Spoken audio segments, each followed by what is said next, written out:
Hi, this is Dr. Riley. Today I'm going to talk to you about anxiety in children, the initial diagnosis recommendations. And this is just going to be my take on how I approach a patient who has anxiety. And the first thing we do is we do the same thing that we do for any patient is we make a diagnosis. And usually the first part of the diagnosis is to take a history. Now, taking history for anybody that sees patients, that's something they're very familiar with. It's the who, what, where, when, and why. And there are particular things that we like to know about anxiety. And usually it's the common things with any kind of problem. When did it start? All this kind of stuff.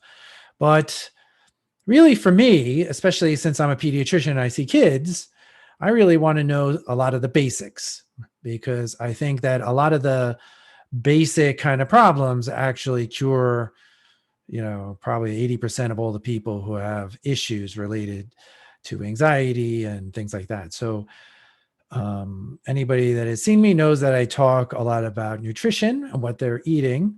And certainly there are some things that we know that make anxiety worse. And it's definitely diet is one of the things that predisposes people to having issues related to anxiety. So if we all of a sudden see that the diet is perhaps not as good as we would like, or an anxiety provoking diet, then we know what we're going to be doing, right? And so if we have a strong family history for anxiety, then that also is another red flag and we need to take care of it.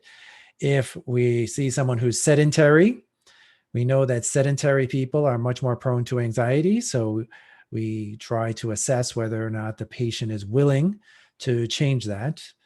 And then sleep. Certainly the number one reason why we send people for anxiety to a counselor is because the kid is not sleeping enough.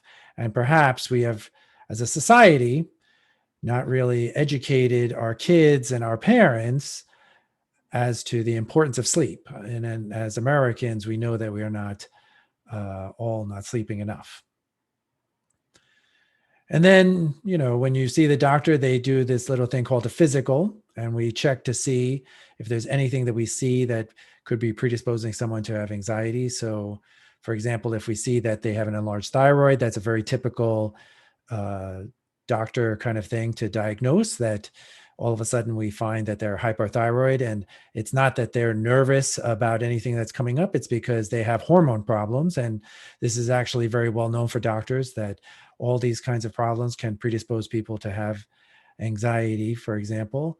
We want to look at their vitals, certainly. If you're having some other kinds of signs that you're sick, then again, that would be a sign that you're having an issue that is perhaps not solely related to some psychological stress, but actually related to a medical kind of issue. So normally part of when you see someone for anxiety, certainly you have to do some tests. And whether this test is the GAD-7 or the PHQ-9, which are questionnaires that doctors use to assess how anxious someone is or how depressed someone is. But it also can include blood tests, right? And quite frankly, sometimes it's a little bit of a fishing expedition where the doctor, based on the history, is going to be looking for things that we might be suspecting.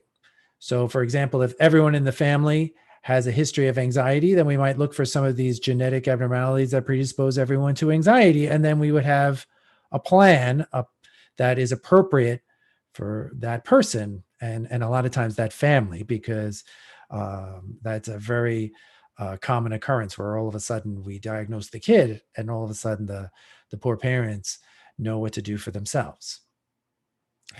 And, there are certain things, these tests that we do, I kind of make fun of myself by saying it's a fishing expedition, but there's a lot of things that we know that very typically present at a certain age. And especially if we see that the diet is not as good as we would like, then certain things that we see all the time can predispose kids to anxiety. So, for example, having different mineral deficiencies, I think it's not something that everybody doesn't know that if you're low, for example, in iron, you're going to be presenting with psychological kind of issues. So we do tests like that, right? And then we make a diagnosis, hopefully, right? After we get all these kind of results, we're able to tell you what's going on. And, sometimes it's a purely psychological kind of problem. It can be psychological with medical undertones or medical overtones, where it's predominantly a medical kind of problem, and the anxiety is caused by the medical kind of problem. And, in a way, those are my favorite kind of patients to take care of, because I tell them, oh, yes, I know exactly why you have anxiety. You have celiac disease. And once we treat you for your celiac disease, ideally your anxiety should be gone. So this is part of the reason why we have to make a diagnosis, because especially things like anxiety are symptoms, right? They are not really diagnoses until you rule out everything else. And then once we made a diagnosis, then we educate. We say, okay, this is your diagnosis. This is what you have to do. And we make a plan for it. So, for example, if it's like I use the example of someone with celiac disease, then we say, okay, then we will go to send you to the doctors who love celiac disease, the gastroenterologists, and they will put you on a mostly fruit, vegetable, and meat kind of diet, avoiding especially wheat and gluten, but trying to eat a diet that's as friendly as possible. And then that'll be good, right? If the diagnosis is anxiety, there are definitely things that we can do for anxiety.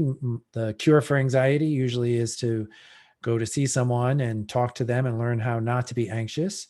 And if there are other kind of treatments that we want to do, then certainly we have plans for that as well. And I have another video that I'm going to be making right after this one that talks about some simple things that we can do that have been shown in studies that are actually helpful for patients with anxiety. And then we follow up, because like any other kind of medical problem, we make a diagnosis, we make a plan, but then certainly no plan is 100%, right? And if you see that the patient is doing much better, then follow-up might be follow-up, at the next physical. At least for a pediatrician, we're seeing them definitely every year. So we'll kind of check in, see how things are going. Some medical problems kind of wax and wane, meaning that they get better, they get worse. And that's part of the education. But certainly it is a thing that sometimes we'll see that where as time goes on, we forget exactly, but that's why we tell people to follow up with us, right? And I think that's a good way to kind of approach any kind of medical problem, but especially for anxiety, which is becoming increasingly prevalent. If we follow these kind of steps, then we won't get ourselves into trouble, and we won't be attacking anxiety as if it was something special that doesn't have to go through the same rigorous diagnostic protocols that we do for everybody. So I hope that's been educational for you. And then look out for my next video, which is how do we attack patients when they seem like they're presenting with anxiety. Thank you.